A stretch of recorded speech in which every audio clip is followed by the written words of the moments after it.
Very good afternoon.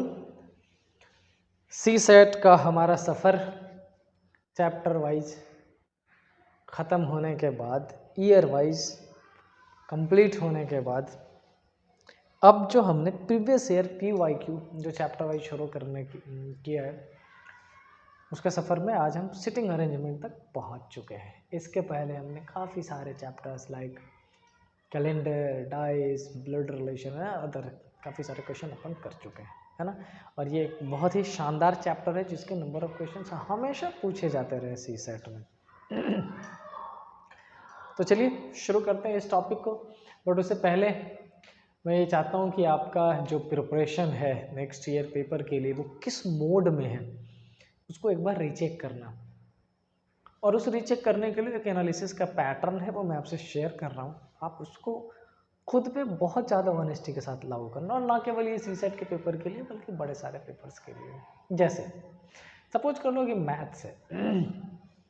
Maths में अगर आपसे 25 क्वेश्चन पूछा जाता हो, कितना टारगेट करते हैं आपके, कितने ऐसे क्वेश्चन हैं जो मैं अटेम्प्ट करना चाहता हूँ, पहला क्वेश्चन। दूसरा, आपके सिलेबस में जो भी 10, 12, 14 टॉपिक है, एक बार खुद से ये पूछो कि कितने ऐसे टॉपिक है जिसका कोई भी क्वेश्चन पूछ लिया जाए मैं 100% अटेम्प्ट करूँगा, कभी गलती नहीं होगी मेरी। Question number 2। सेकेंड, कितने ऐसे चैप्टर है जिसमें अभी भी मुझे किसी न किसी की हेल्प की ज़रूरत पड़ जाती है। Question number 3। Question number 4 and last, हमारे पास नेक्स्ट ईयर के एग्जामिनेशन के लिए बहुत लंबा टाइम है, ऑलमोस्ट 6-7 मंथ का टाइम है, 8 मंथ का। उसमें मैंने चैप्टर वाइज, सब्जेक्ट वाइज कितने प्रैक्टिस ईयर टारगेट कर रखे हैं। क्या इन सारे क्वेश्चन के आंसर अभी आपके पास अवेलेबल है? अगर आपके पास अवेलेबल है मतलब आपने प्रिपरेशन सही पैटर्न में, सही दिशा में, सही डायरेक्शन में करना शुरू कर दिया है। अगर नहीं है तो सोचने की ज़रूरत है आपको, ठीक है। ज़रूर गौर दीजिएगा इस पर, सोच के मुझे आंसर बताइएगा। चलिए चलते हैं अपने टॉपिक की तरफ और देखते हैं सी सेट ने क्या पूछ रखा है लॉजिकल रीजनिंग के इस क्वेश्चन से, सेगमेंट से, जिसका नाम है सिटिंग अरेंजमेंट। जैसे फर्स्ट क्वेश्चन मैंने ले रखा है सी सेट 2013 का। क्या पूछा है? 5 person ABCDE are seated about a round table, every chair is spaced equal distance from adjacent chair. 5 लोग हैं और ऐसी कंडीशन मान लेते हैं। अच्छा, चूंकि डायरेक्शन के बारे में इंफॉर्मेशन नहीं दिया है कि ये सारे इनसाइड फेस कर रहे हैं, ये आउटसाइड, तो हमारी रिस्पॉन्सिबिलिटी है कि या तो इन 5 को इनसाइड कंसीडर कर ले या इन 5 को आउटसाइड कंसीडर कर ले। डन है? तो अपन क्या माने, चलो एक काम करते हैं, सबको इनसाइड ही कंसीडर कर लेते हैं और अब इसकी पोजीशनिंग कर लेते हैं, देखते हैं क्या दे रहा है। क्या लिखा है? C is seated next to ए। अच्छा, नेक्स्ट टू ए का मतलब नेबर है, बट राइट में है या लेफ्ट में इसकी इंफॉर्मेशन गिवन नहीं है ना, मतलब अजम्पशन बेस्ड हो गया। A is seated 2 seats from D, यानी कि इस डी के रिस्पेक्ट में ए की पोजीशन ऐसी है, लेकिन वो उसके राइट में है या उसके लेफ्ट में, इसकी इंफॉर्मेशन फिर से नहीं दी गई है। बट अगर आप चाहो और मैंने पोजीशन डी की रख दी तो 1, 2 छोड़ के ए को यहाँ पुट कर सकते हो, 1, 2 छोड़ के ए की पोजीशन यहाँ है। 2 अलग अलग ऑप्शन है, अभी पुट नहीं करते, आगे चल लेते हैं। क्या लिखा है? B is not seated next to A, B A का पड़ोसी नहीं है, ये इन्फॉर्मेशन है। अब अपन करें क्या, एक ऑप्शन तो हमने ये बना लिया और दूसरा जल्दी से अपन ये ऑप्शन बना लेते हैं, डी को पुट कर लेते हैं। एक बार डी की पोजीशन ये छोड़ के यहाँ ले लेते हैं राइट में, और एक बार ये छोड़ के यहाँ ले लेते हैं लेफ्ट में। मैंने 2 सिंपल कन्फिग्रेशन, और मेरी आदत है चाहे मैं बैंकिंग का पढ़ाऊँ, सी सेट का पढ़ाऊँ, कैट के एग्जामिनेशन का पढ़ाऊँ, मैं एजम्पशन हमेशा फ्रेम करता हूँ और करवाना भी चाहता हूँ एजम्पशन फ्रेम, क्योंकि वो आपके क्वेश्चन को ईजी बना देता है, मेंटल स्टेटस आपका हेल्दी रखता है, आपको थकने नहीं देता है ताकि दूसरे क्वेश्चन पर आप प्रॉपर एनर्जी से दे पाओ। समझ रहे? तो चलिए, अब हमसे इसमें एक इन्फॉर्मेशन क्या लिखा है, C is seated next to ए। अब अगर इस ए की बात करें तो सी यहाँ भी पॉसिबल है, सी यहाँ भी पॉसिबल है, और इस ए की बात करें तो सी यहाँ भी पॉसिबल है, सी यहाँ भी पॉसिबल है। क्या हमने ऊपर वाले दोनों इन्फॉर्मेशन को प्रॉपर पुट कर दिया है? देख लेते हैं। लिखा है C is seated next to ए, सी और ए पड़ोसी है, जो पॉसिबल केसेस थे पुट कर दिए हमने। B is not, A sits 2 seats from D, D के बाद 1 2 कर दिया हमने, डी के बाद 1 और 2, एक में हमने राइट में एक में लेफ्ट में कर दिया।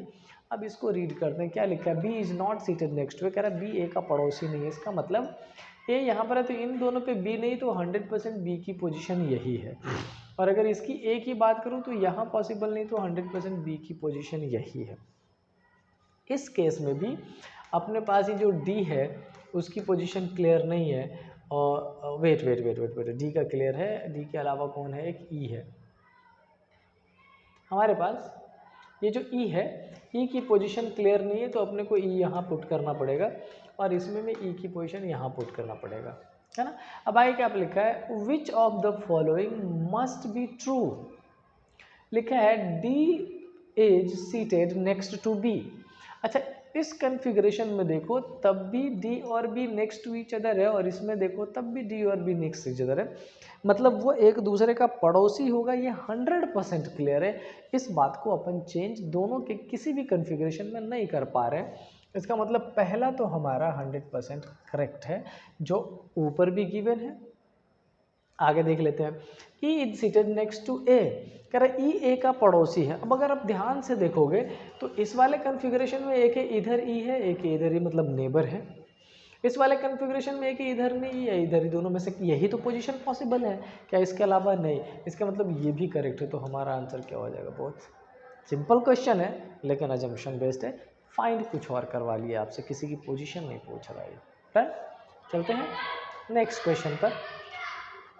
अच्छा, मैं जो अजम्पशन के बारे में बोलता हूँ, मैं चाहता हूँ आप अजम्पशन सॉल्व करो। इसके पीछे बड़ा रीज़न क्या होता है, जो हमारा एग्जामिनेशन होता है ना, उसमें सेट ऑफ क्वेश्चंस आएंगे आपके। जैसे सेट में जितने भी क्वेश्चन आएंगे 20 25 30 जो भी क्वेश्चन आने वाले होंगे, वो सेट ऑफ क्वेश्चन होगा। अदर क्वेश्चन भी होता है। अगर आप अजम्पशन फ्रेम नहीं करते हो और किसी एक क्वेश्चन में बहुत ज़्यादा टाइम अपना दे देते हो, बहुत ज़्यादा मेंटली अपने आप को रिटार्ड कर लेते हो, यूज़ कर लेते हो, तो आगे आने वाले क्वेश्चन में आपकी परफॉर्मेंस ख़राब हो जाती है। इसलिए बेहतर है कि हल्का रखें, सॉल्व करते रहें, अजम्पशन बनाते रहें। डन। चलिए, अब ये जो क्वेश्चन है हमसे पूछा गया था 2014 के सी सेट में, और देखते हैं कि ये हमसे क्या कह रहा है। 2014 के सी सेट में ये जो पूछा है वो क्या पूछा है। फर्स्ट इन्फॉर्मेशन देख लेते हैं। लिखा है 4 children are sitting in a row. A is occupying the seats next to B but not next to C. C is not sitting next to D. अच्छा, आपके पास ये 4 ऑप्शन है। मुझे बोला कि देखो A is occupying the seat next to B. A और B एक दूसरे का पड़ोसी है, मतलब A और B की पोजीशन ये भी पॉसिबल है, A और B की पोजीशन ये भी पॉसिबल, क्योंकि पड़ोसी है, वो नेबर है। राइट में भी हो सकता है और लेफ्ट में भी हो सकता है। बट नॉट नेक्स्ट टू सी। अच्छा, ये बट किसके लिए यूज़ किया गया है, ये बट हमेशा स्टेटमेंट के फर्स्ट पर्सन को इंट्रोड्यूस करता है, तो ए के बारे में कह रहा है करेक्ट, लेकिन ये ए सी का पड़ोसी नहीं है। इसका मतलब इस कन्फिग्रेशन में ये सी पॉसिबल नहीं है और इस कन्फिग्रेशन में ये सी पॉसिबल नहीं है।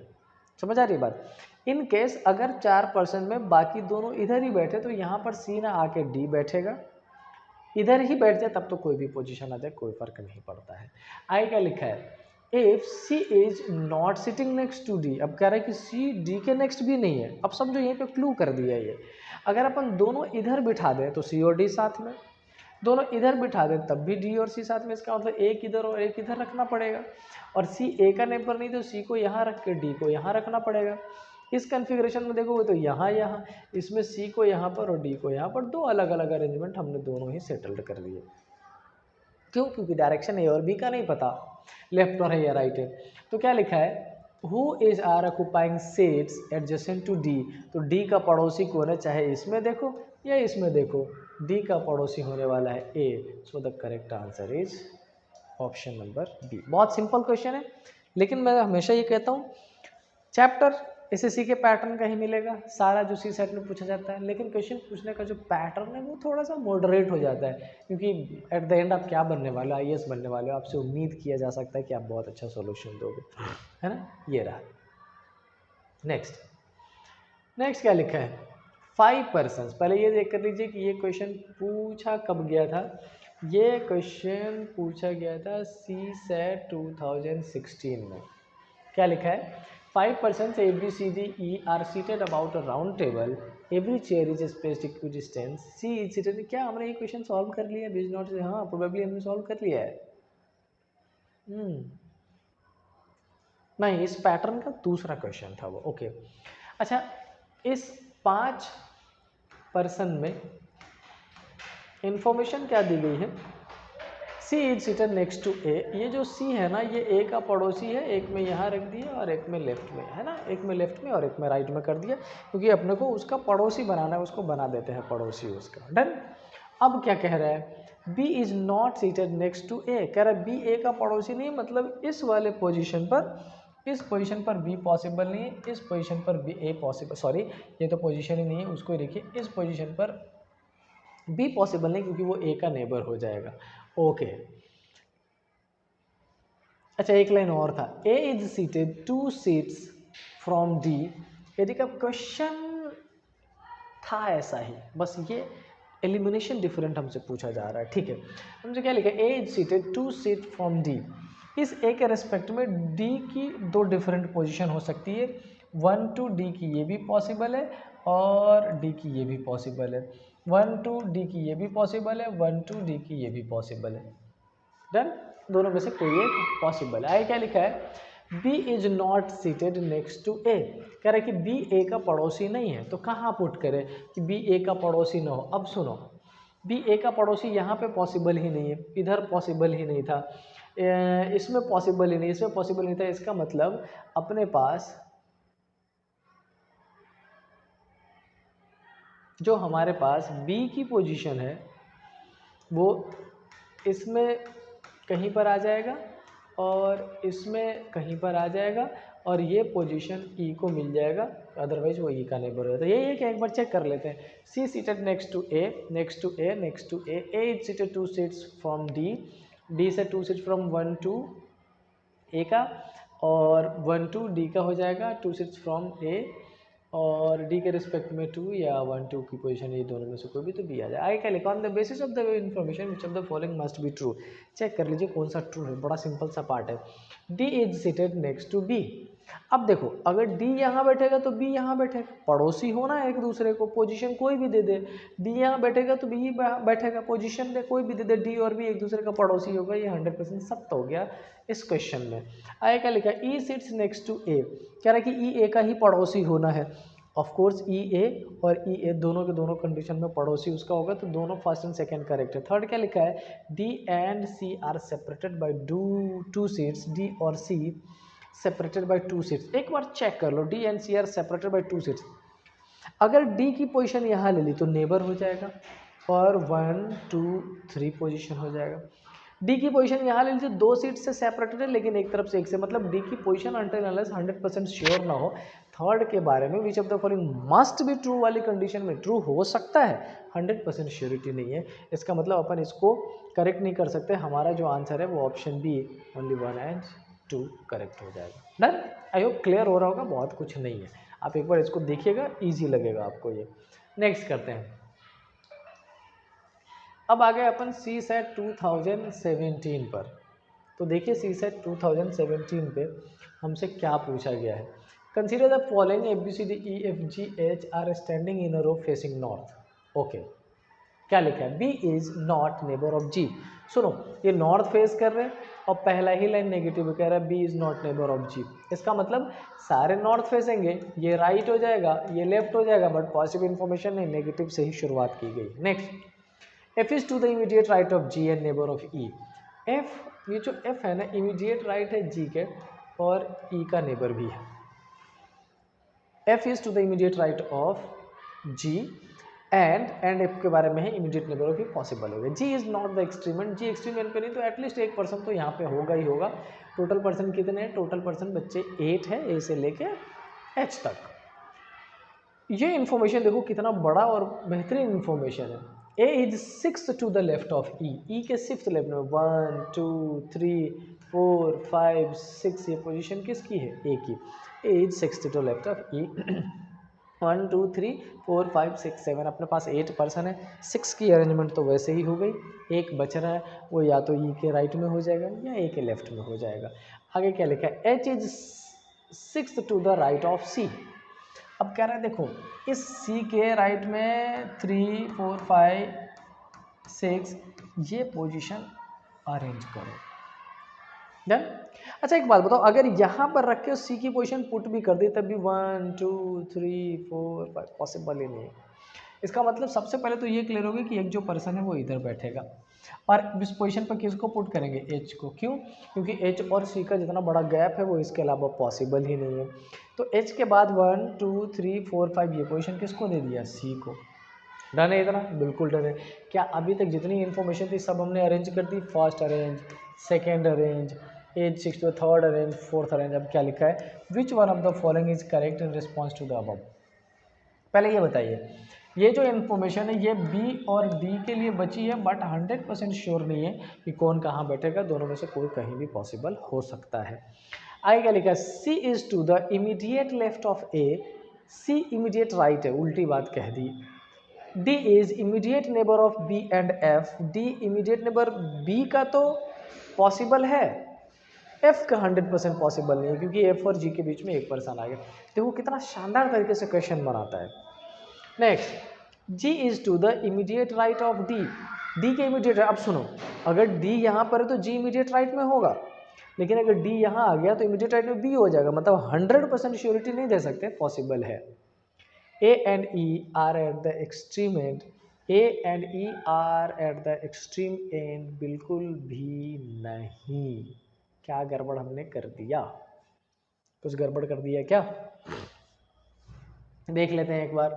B is not neighbor of G, ओ ओ ओ ओ ओ, फर्स्ट लाइन जो हमने छोड़ा था वहीं से गड़बड़ किया है। B नेबर नहीं है G का, मतलब 100% श्योर है कि ये D ही होगा और ये B ही होगा। इसका मतलब क्या लिखा है, G is to the immediate right of D, ये जो हमारा थर्ड वाला ये 100% करेक्ट, क्योंकि यहाँ पर से ये हट जाना है, ये 100% हो जाएगा, तो थर्ड आंसर हमारा क्लियर हो जाएगा, बिल्कुल करेक्ट। चलिए अब देखो मैंने पूरा सॉल्यूशन कर दिया, लेकिन एक लाइन जो हमने स्टार्टिंग में छोड़ा था ना नेगेटिव वाला, वो हमारे आंसर के रास्ते में वही वही एक वो बना रहा था, क्या बोलते हैं उसको, मतलब आंसर प्रॉपर अपन फाइंड नहीं कर पा रहे थे, इसके बीच में वो एक बाधा बन जा रहा था हमारे लिए, अपन क्लियर नहीं कर पा रहे थे ये इन्फॉर्मेशन।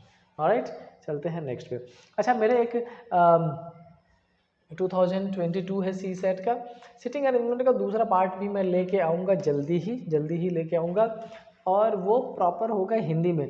मेरे एक बच्चे ने कमेंट किया था कि सर आप हिंदी में नहीं कराते क्या।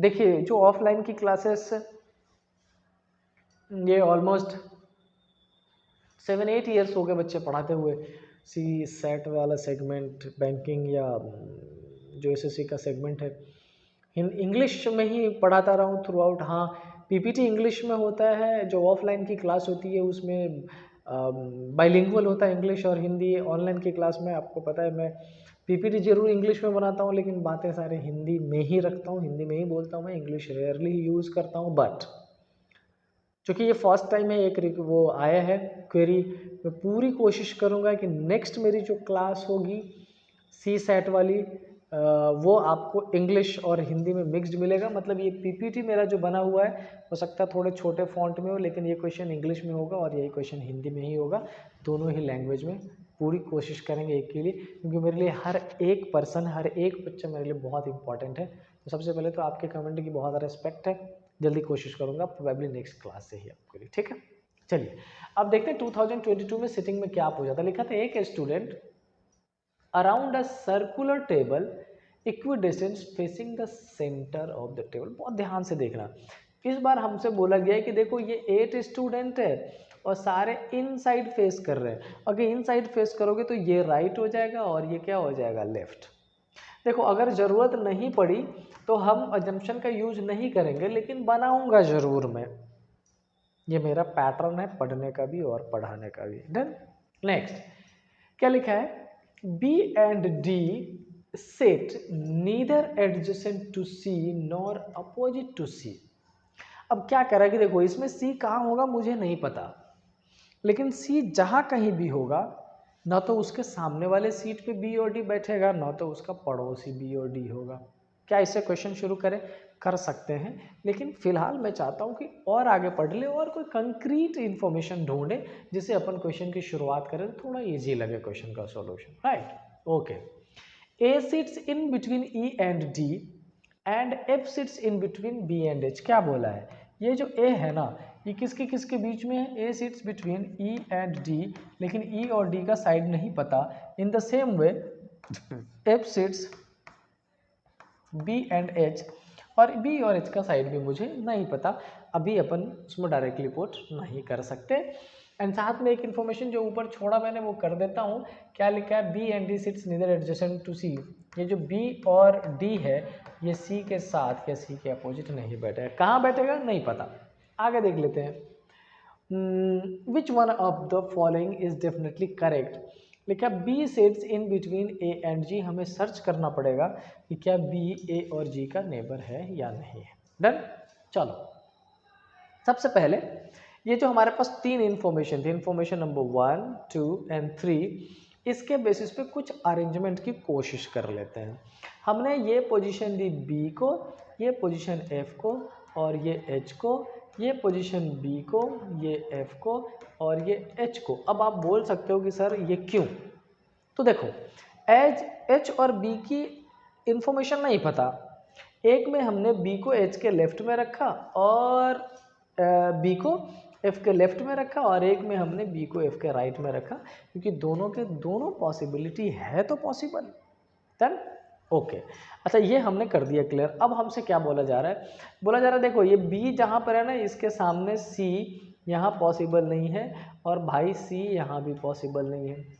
इसके सामने बी, सी यहाँ भी पॉसिबल नहीं है और सी यहाँ भी पॉसिबल नहीं है। दो इन्फॉर्मेशन दे दिया। अच्छा, अब एक बात और कही गई है। क्या कही गई है? ये ई, ए और डी की अरेंजमेंट करो, बट मेक श्योर डी का नेबर या डी का पड़ोसी सी पॉसिबल नहीं है। ओके। अच्छा, एक बात बताइए, जैसे मान लो कि हमने ई ए डी ले लिया। कहाँ ले लिया? ई ए डी। अगर हमने चूज ही कर लिया, अपन कर लेते हैं, तो सी यहाँ पॉसिबल नहीं होगा क्योंकि डी का नेबर हो जाएगा।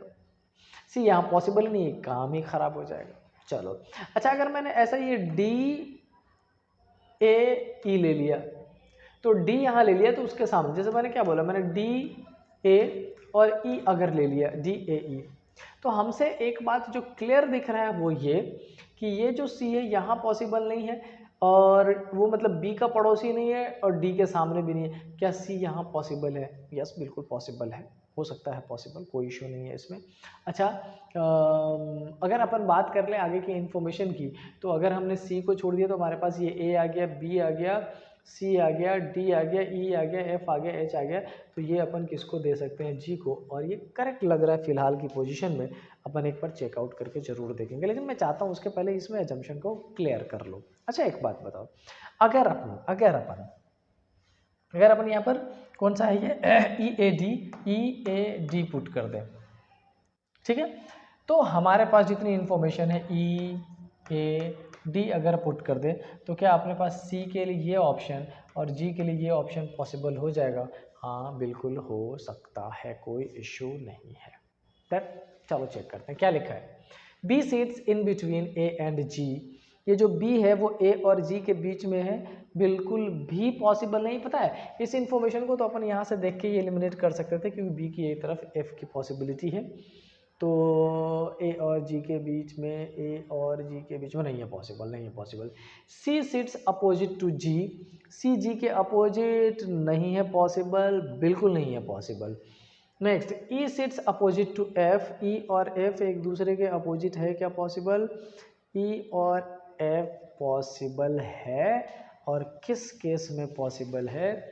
यहाँ पर। लेकिन यहाँ पर एक इंफॉर्मेशन दी गई है डेफिनेटली करेक्ट का, वो डेफिनेटली करेक्ट इस तीनों में से कोई भी नहीं हो रहा, तो हमारा जो आंसर होगा वो कौन सा हो जाएगा? None of these. बहुत शानदार क्वेश्चन में से एक क्वेश्चन है ये, आपको अटकाएगा। क्यों? क्योंकि सिविल सर्विसेज में पूछा गया है।